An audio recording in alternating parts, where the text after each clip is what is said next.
Bismillahirrahmanirrahim. Assalamualaikum warahmatullahi wabarakatuh. Selamat malam dan salam sejahtera bagi kita semua. Kali ini saya akan menyampaikan mata kuliah profesi pendidikan di semester 5. Mungkin pertemuan kita hanya bisa lewat daring ini karena di masa-masa pandemi COVID-19 ini hanya bisa kita lakukan secara daring, belum bisa tatap muka. Namun tidak mengurangi mata kuliah kita ini tetap belajar secara seperti biasa. Untuk pertemuan ini mungkin kita bisa bertemu 12 kali pertemuan. Adapun nanti yang akan kita bahas di sini ada beberapa bab, mungkin kurang lebih 6 bab gitu. Yang pertama, di bab pertama yang akan kita bahas nanti ada bab 1 yaitu pendahuluan. Di pendahuluan itu akan kita bahas yang pertama adalah pengertian profesi, yang kedua karakteristik profesi, yang ketiga tenaga kependidikan, yang keempat hak dan kewajiban tenaga kependidikan, yang kelima klasifikasi tenaga kependidikan. Nah, itu nanti akan kita bahas di bab 1. Untuk di bab keduanya itu ada tentang guru, yaitu pengertian guru yang akan kita dibahas nanti, yang kemudian peran dan fungsi guru, kualifikasi dan kompetensi guru, kemudian hak dan kewajiban guru, jabatan dan pangkat guru.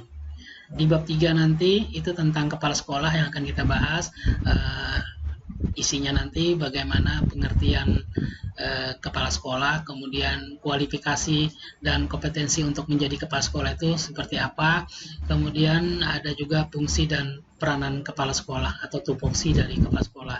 Kemudian untuk di bab 4 nanti itu kita juga akan membahas di dalam profesi pendidikan ini, yaitu tidak kalah pentingnya adalah tentang pengawas sekolah.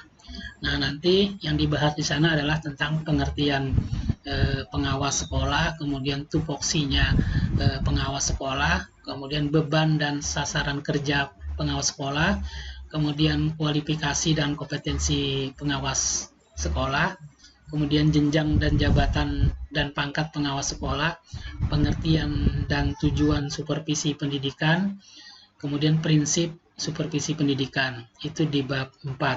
Sedangkan di bab 5 itu nanti juga akan dibahas tentang penilik.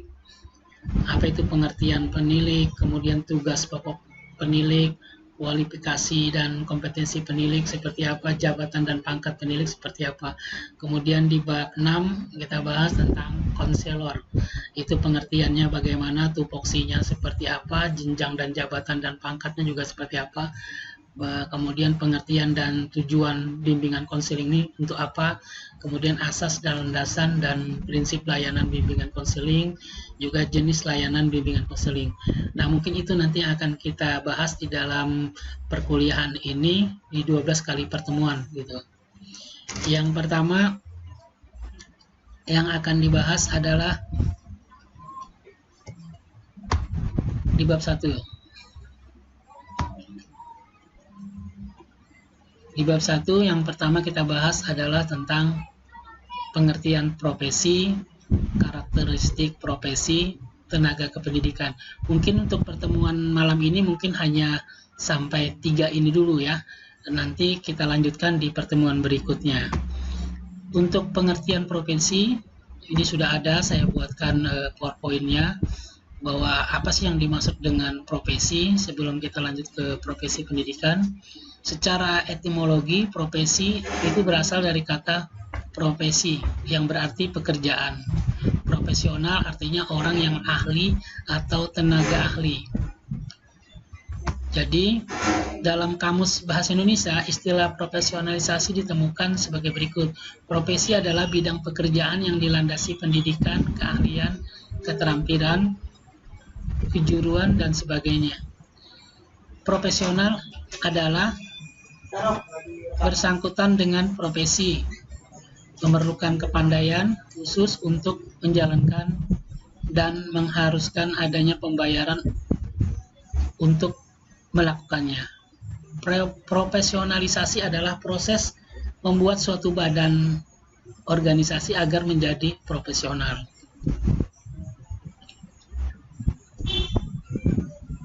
Sedangkan menurut Palmer, dengan menggunakan pendekatan kajian sosiologik,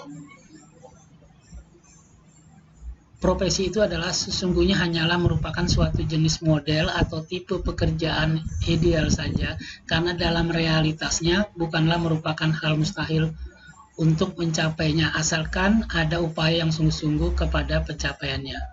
Proses usaha menuju ke arah terpenuhinya persyaratan suatu jenis model pekerjaan yang dimaksud dengan profesionalisasi. Kesimpulannya bahwa yang dimaksud dengan profesi adalah suatu keahlian atau skill dan kewenangan dalam suatu jabatan tertentu yang mensyaratkan kompetensi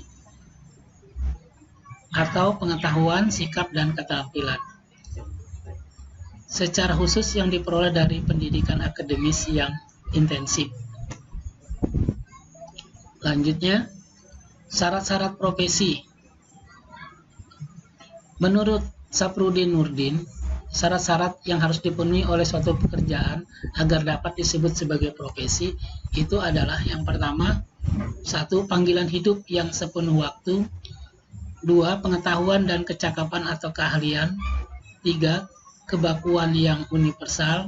4. Pengabdian. 5. Kecakapan diagnostik dalam kompetensi aplikatif. 6. Otonomi. 7. Ada kode etik. 8. Clean. 9. Berperilaku pamong. 10. Bertanggung jawab. Beberapa contoh profesi ada dokter, guru atau dosen, pakar hukum, dan lain-lainnya.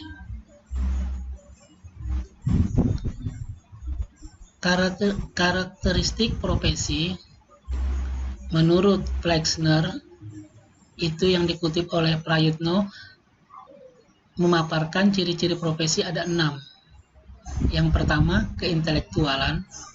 2. Kompetensi profesional yang dipelajari. 3. Objek praktek spesifik.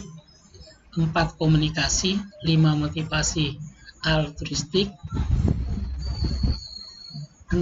Organisasi profesi.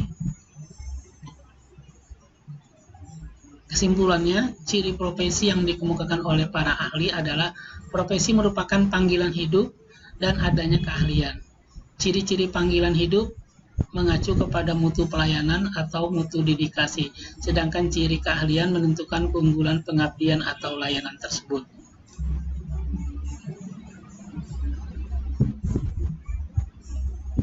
Untuk yang ketiga, yaitu tentang tenaga kependidikan. Kata kependidikan berkenaan dengan bidang pekerjaan mendidik. Kata ini berasal dari kata pendidik, mendapat awalan ke dan berakhiran al. Berarti proses atau kegiatan mendidik. Dalam konteks pendidikan di Indonesia, kata pendidikan berarti sama dengan menunjukkan kata keguruan dan ilmu pendidikan. Sehingga apabila dikaitkan dengan tenaga kependidikan berarti orang-orang yang terlibat dalam proses kegiatan pendidikan.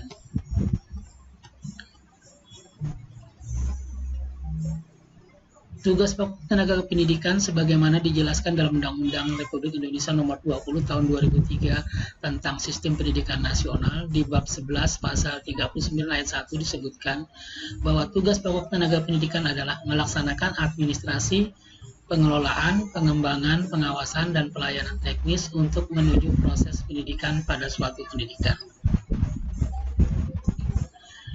Mungkin itu dulu yang dapat saya sampaikan. Mungkin kita perlu tanya jawab. Yang ingin bertanya silakan lewat YouTube atau lewat WA. Nanti baru kita bisa berkomunikasi dan saya bisa memberikan lebih jelasnya lagi kalau ada pertanyaan gitu. Mungkin itu yang dapat saya sampaikan. Terima kasih. Wassalamualaikum warahmatullahi wabarakatuh. Sama-sama F10, sama-sama FM F10.